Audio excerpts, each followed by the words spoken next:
Did you know that Yves Saint Laurent was heavily inspired by India, but he actually never traveled to this country? Let's have a look. Yves Saint Laurent created his own version of India in his mind. We could say it was an imaginary or fantastical version of India.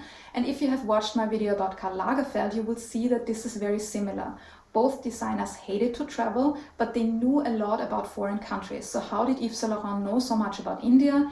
He had a lot of books, and for example, he read a lot of publications by the Calico Museum of Ahmedabad in Gujarat in India. Furthermore, he and his partner Pierre Berger had a big collection of Indian artifacts and objects, which he also studied a lot. And by occupying himself so much with this country, he not only learned a lot about India's culture and history, but he also started to appreciate the garments, the fabrics, the patterns, the techniques and traditions.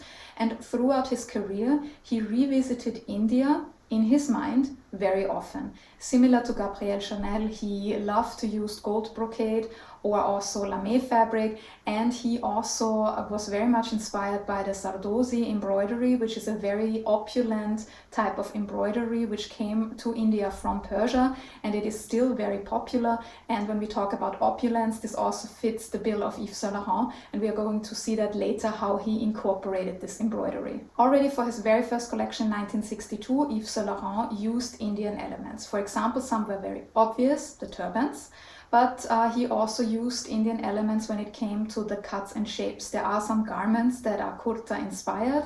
The kurta is a tunic that is worn over pants, so we have this in the collection. We also have a clear reference of the opulent Indian jewelry in this collection, and then he took the elements from India and paired them with contemporary garments, for example, overcoats. And what I find even more interesting is he mixed Indian elements with Chinese elements, because we also have Chinese style hats in this collection, and this already shows this imaginary vision of not only India but maybe the world, this mix of cultures.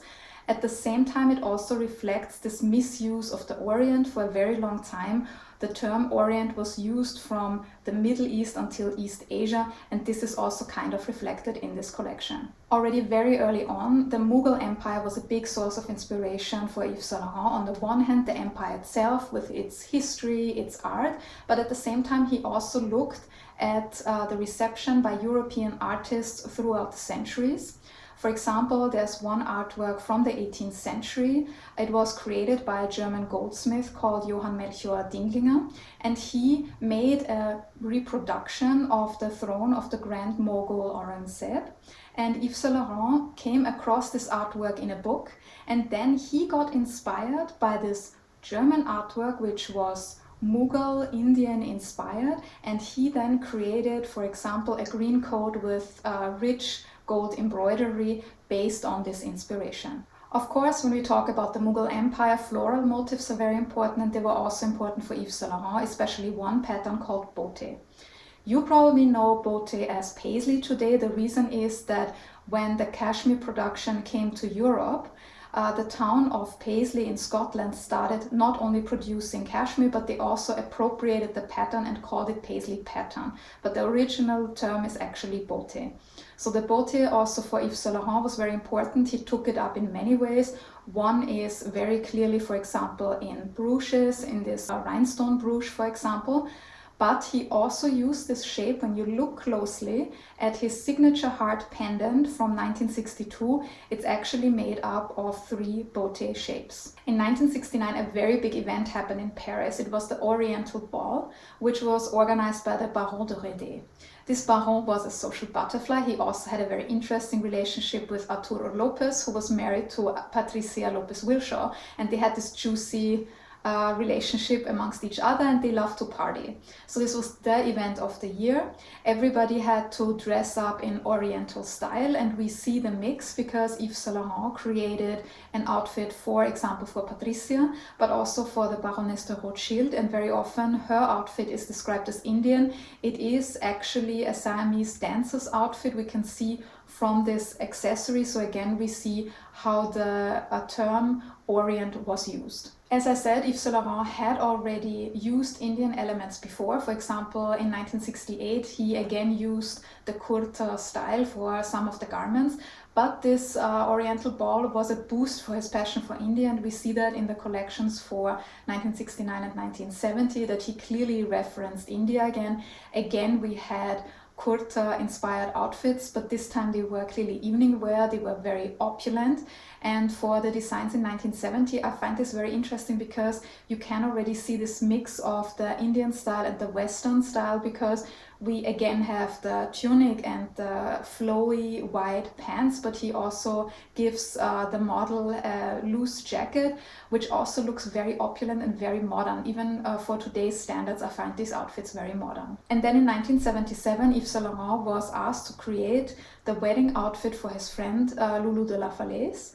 And when you look at this outfit, it's clearly Indian inspired. Of course, we have the turban, but when you look closely, you see the Nehru jacket with the stand-up collar, which is based on the jackets that the Indian politician Nehru used to wear. Also, this balloon-shaped skirt clearly references the Indian dhoti pants, so it's clearly an Indian-inspired outfit for a Western event. Probably Yves Saint Laurent's most iconic Indian-inspired collection was the one from 1982. It is actually called the India collection, and it was made up of 20 Indian-inspired garments.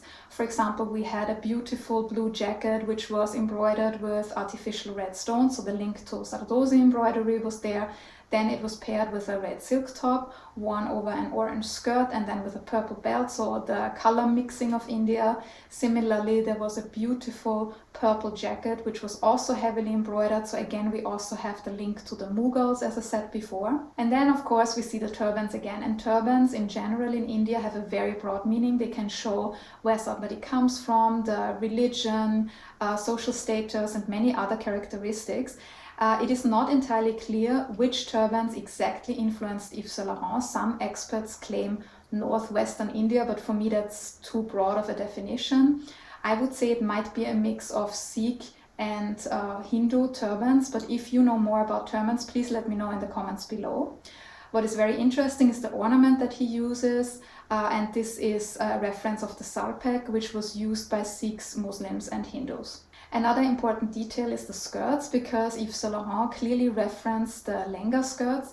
The lehenga is a typical Indian outfit. It's this big skirt with a crop top and a shawl, the dupatta. And usually these skirts are very colorful, often they are heavily embroidered and they are very big. So when you twirl, they make this beautiful shape. And while Yves Saint Laurent's skirts are plain, they clearly reference those lehenga skirts. And there was one person who was crucial for Yves Saint Laurent's understanding of India. It was the model Kirat Young. She had an Indian background, and very often when she traveled to India, she brought artifacts, textiles, garments to Yves Saint Laurent, and then he could study them and get inspired. And this is also so interesting about Yves Saint Laurent. Not only his interest in foreign cultures, he was also one of the first designers to have a more diverse group of models walking for him on the runway. In 1989, France and India celebrated their relationship, and they did this by organizing cultural events in both countries, and also Yves Saint Laurent was represented in India with multiple runway shows in multiple cities. For example, in front of the Old Fort in Delhi, but also one runway show took place in front of the Gateway to India monument in Mumbai. And he had 40 local models walk the runway, accompanied by music by an American composer, but this music was performed by the Indian musician Ravi Shankar on his sitar. And we also have to talk about the sari, because of course this Indian staple also influenced Yves Saint Laurent. On the one hand, he was interested in how you could drape that garment, but there's another fact that he found really intriguing, and this was that some saris are made from very fine and sheer muslin.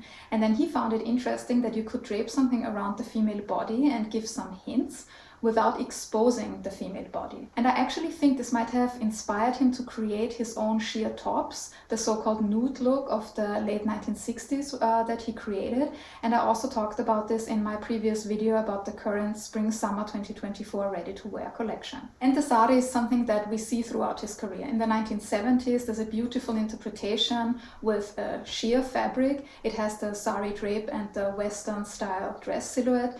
In 1991, he created an iconic gold sari, and then only 2 years later, he created a version of the sari which was basically, you see the Western dress and the belt, but you have a sari drape on top. And even towards the end of his career in 1999, we see again an interpretation of the sari in his design.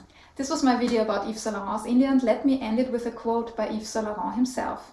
"I have approached all countries through dreams. I only need a very beautiful book about India to design as if I had been there. This is the role of imagination." And if you enjoyed this video, make sure to also watch my video about India's influence on global fashion. Thank you very much for watching, and see you soon.